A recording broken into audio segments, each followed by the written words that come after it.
Olá, que a paz do Senhor esteja com todos, sejam muito bem-vindos. Nós somos do projeto Arauto do Reino 12 e a nossa missão é muito clara: usar a palavra de Deus para edificar a Igreja de Cristo. E hoje a gente vai mergulhar num estudo, poderoso do presbítero Gabriel Barbosa. Ele fala sobre uma armadilha espiritual que sinceramente atinge a muitos de nós: a armadilha do escolhido.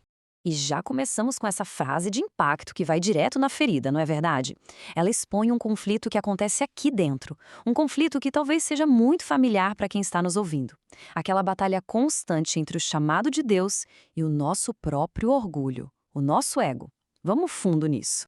Para a gente entender bem como funciona essa armadilha espiritual, nós vamos navegar por 5 áreas que são, assim, cruciais.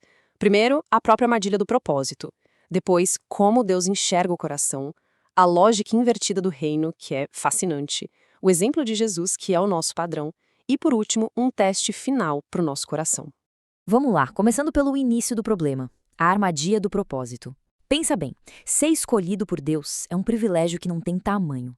Mas é justamente aí, nesse lugar de honra, que o perigo do orgulho espiritual pode aparecer, sabe? De uma forma bem sutil. Exatamente. O chamado de Deus deveria gerar na gente o quê? Humildade, dependência total. No entanto, é muito, mas muito comum ver pessoas que começam com tudo, movidas pelo espírito, mas aí, com o tempo, o ego vai lá e assume o volante. A confiança deixa de ser em Deus e passa a ser na própria capacidade. E é nesse momento que o coração, se desalinha do propósito original. E aí vem a pergunta: como a gente escapa dessa armadilha? Bom, o primeiro passo é entender como Deus nos vê. E isso nos leva a rejeitar completamente a lógica humana, a lógica do mundo, de como as coisas são avaliadas. Esse versículo de 1 Samuel é a base de tudo. Ele traça uma linha, uma divisão clara entre a avaliação humana e a divina. Enquanto o mundo fica preso na aparência, nos talentos que todo mundo vê, Deus sonda as profundezas do nosso interior. O que realmente importa para ele é aquilo que ninguém mais consegue enxergar. E essa diferença é gritante, né? O ser humano valoriza o que está do lado de fora, a posição que a pessoa ocupa, a influência que ela tem, a imagem que ela projeta nas redes sociais. Mas o que Deus procura é algo interno, algo muito mais profundo.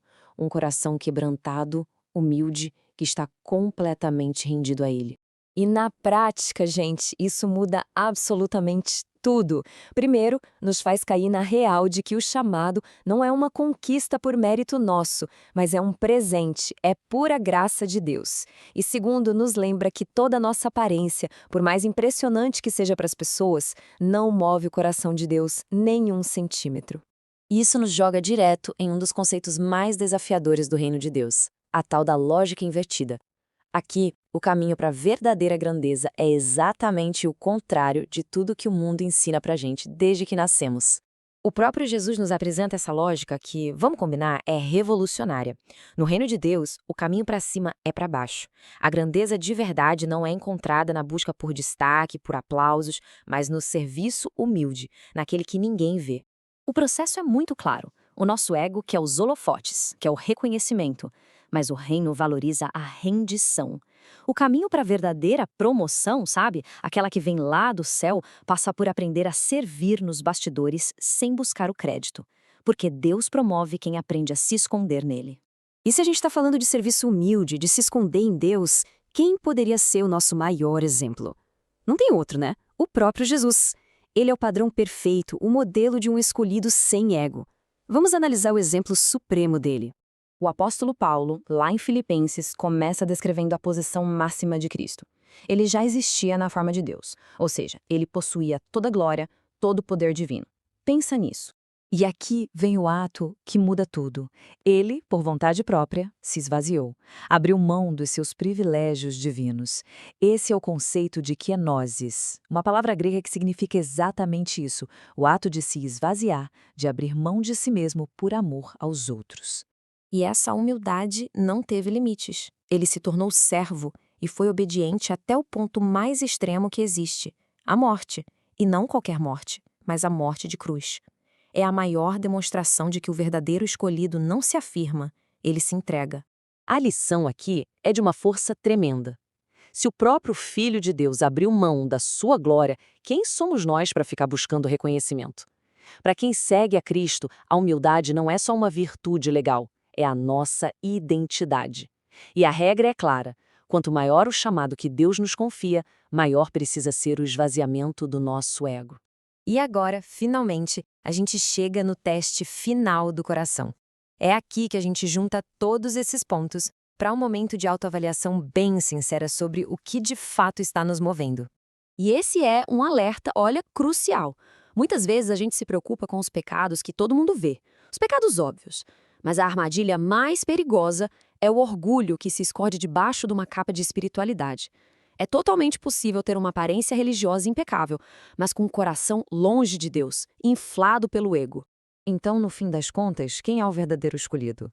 É aquele que finalmente entende a lógica invertida do reino. É quem saca que o chamado não é uma escada para se autopromover, mas sim um convite para descer, para servir e para viver em total e completa dependência de Deus. E toda essa análise de hoje nos leva a essa pergunta, que é a pergunta central. É um convite para uma reflexão honesta. O que tem sentado no trono da nossa vida? É o ego, com aquela sede de reconhecimento, ou é o propósito de Deus vivido com humildade? Se essa análise mexeu com o coração, o nosso convite é para transformar essa declaração em uma oração, em uma decisão. Rejeitar ativamente o ego e escolher todos os dias, a cada momento, viver o propósito de Deus com um coração humilde, um coração de servo. Uau! Esperamos de coração que esse estudo tenha sido edificante. Se essa mensagem sobre humildade e propósito falou com você, nos ajude a levar isso para mais gente. Curta, salve o vídeo para poder rever depois e o mais importante, compartilha com alguém que você sabe que precisa ouvir isso. E claro, siga o @Arauto do Reino 12 para mais conteúdo que edifica. Que a graça de Deus esteja com todos. Fique na paz e até a próxima.